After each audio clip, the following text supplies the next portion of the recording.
Hi, today I'll tell you about the pyramids of Egypt, intel, and the mysteries they hold.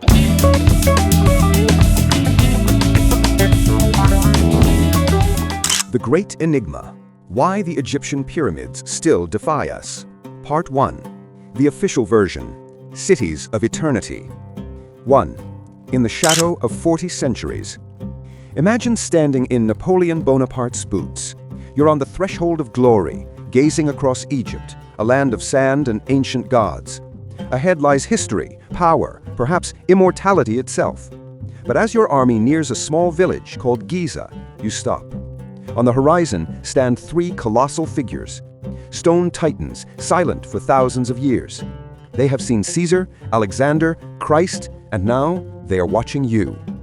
Napoleon is silent for a moment, then says, "Soldiers, 40 centuries of history look down upon you."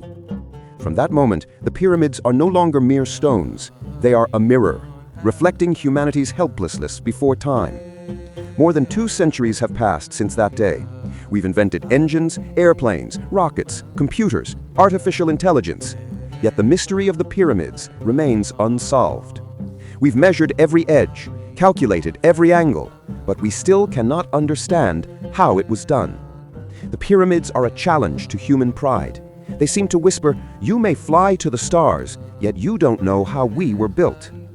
To comprehend why they still defy us, we must begin at the beginning, with how official history explains their existence. 2. Tombs for eternal life. Herodotus, the father of history, wrote that the Egyptians were the most religious of all peoples. He was the first to gather tales of the pyramids, questioning priests and elders. And for 2.5 centuries, his version has remained the foundation. The pyramids were tombs for the pharaohs, built for their eternal life. To understand why this made sense, we must step into the Egyptian worldview. Life in Egypt followed the rhythm of the Nile. The river rose, the land was reborn. The waters receded, the seeds fell into the soil. Death and rebirth were part of one great cycle. From this came the idea of eternal return. A person does not die, only transforms. The myth of Osiris, the god who died and rose again, was the heart of Egyptian faith. For the soul to live forever, it had to return to its preserved body, and so the body had to endure through the ages. Mummification wasn't superstition. It was an ancient technology of immortality, born of faith and science. Today's billionaires invest in cryonics, hoping to one day be revived by future scientists. The Egyptians did the same, without liquid nitrogen or laboratories. But mummification was only one part. The greater challenge was protection. The tomb must withstand time, sand, and thieves. Thus arose the idea of the pyramid, an eternal house for a divine being. To the Egyptians, the pharaoh wasn't merely a man. He was the axis of the universe. If the sun rose, the pharaoh lived. If drought struck, the gods were displeased with him. All existence depended on his balance with the cosmos. So when he died, the people devoted decades, millions of tons of stone, and the labor of tens of thousands to build his eternal palace. From their perspective, this was not fanaticism, it was logic. If death was merely a continuation of life, the tomb was simply the next palace. 3. The myth of slavery. For centuries, people imagined the pyramids built by whips and slaves, a vision born in 19th century Europe when Egypt was seen as an exotic, brutal East.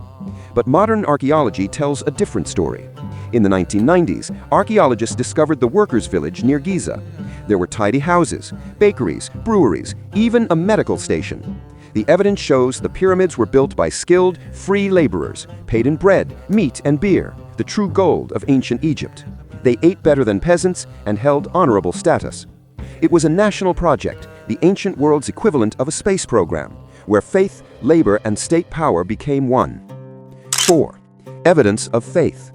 Archaeology supports the idea that the pyramids were indeed tombs. Inside some, especially at Saqqara, are the pyramid texts, the oldest known religious writings, spells to guide the pharaoh's soul to the afterlife. Around the pyramids stand mortuary temples, places for rituals, offerings, and the worship of the deceased ruler. And inside the chambers, stone sarcophagi. Yes, many were empty, but their presence confirms their sacred purpose.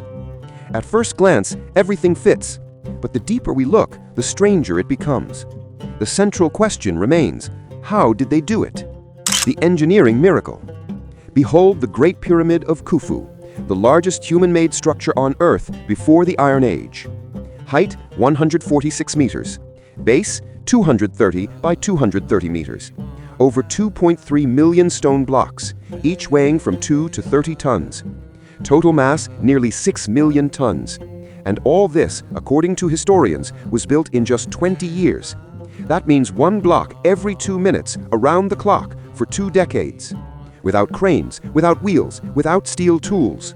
Only ropes, wooden sledges, and copper chisels. Modern engineers have tried to replicate it, even with machinery, and failed to match the original precision. The pyramid's alignment to the cardinal points is off by less than 1/4 of a degree, more accurate than most modern buildings using GPS. Each face is slightly concave, not flat, an engineering feature that strengthens the structure, a technique rediscovered only in the 20th century. Originally, the Great Pyramid was covered in polished white limestone. By day, it blazed like a mirror of the sun. By night, it reflected the moon, a beacon of eternity. Imagine that, a civilization without iron, without the wheel, raising millions of tons of stone with millimeter accuracy. The impossible equation. Scholars have proposed countless theories, ramps, levers, counterweights, even hydraulic lifts, but all collide with logistics. To complete the pyramid in time, workers would have to move and position 200 tons of stone every hour. One error in angle or alignment could bring the structure down. And yet it never happened.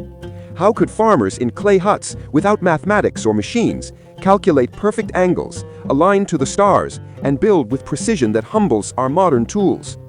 Perhaps the pyramids remind us that the human mind is far greater than we believe. The evolution of form. The pyramid didn't appear from nowhere. At first, nobles were buried in mastabas, flat rectangular tombs. Then came Imhotep, priest, architect, and perhaps the first engineer in history. He built the step pyramid of Djoser, 6 mastabas stacked like a staircase to heaven. Later, Pharaoh Sneferu, Khufu's father, experimented with geometry, building multiple pyramids. His bent pyramid shows the learning process. Begun at too steep an angle, it was altered mid-construction to prevent collapse. His red pyramid became the first true, smooth-sided pyramid. The path from mastaba to Khufu is clear, yet the leap in mastery is too sudden, too perfect, as if someone somewhere revealed a secret blueprint. 8. The house that outlasted time. The pyramids are more than stone. They are the point where human thought touches eternity. We like to think progress is linear, from wheel to car, from car to rocket, from rocket to AI. But the Great Pyramid challenges that belief. For how can it be that 4,500 years ago, without steel or engines, humans built something we still cannot truly replicate? And that brings us to part 2 of this story, where science ends and mystery begins. Perhaps the pyramids were not just tombs, but something far greater.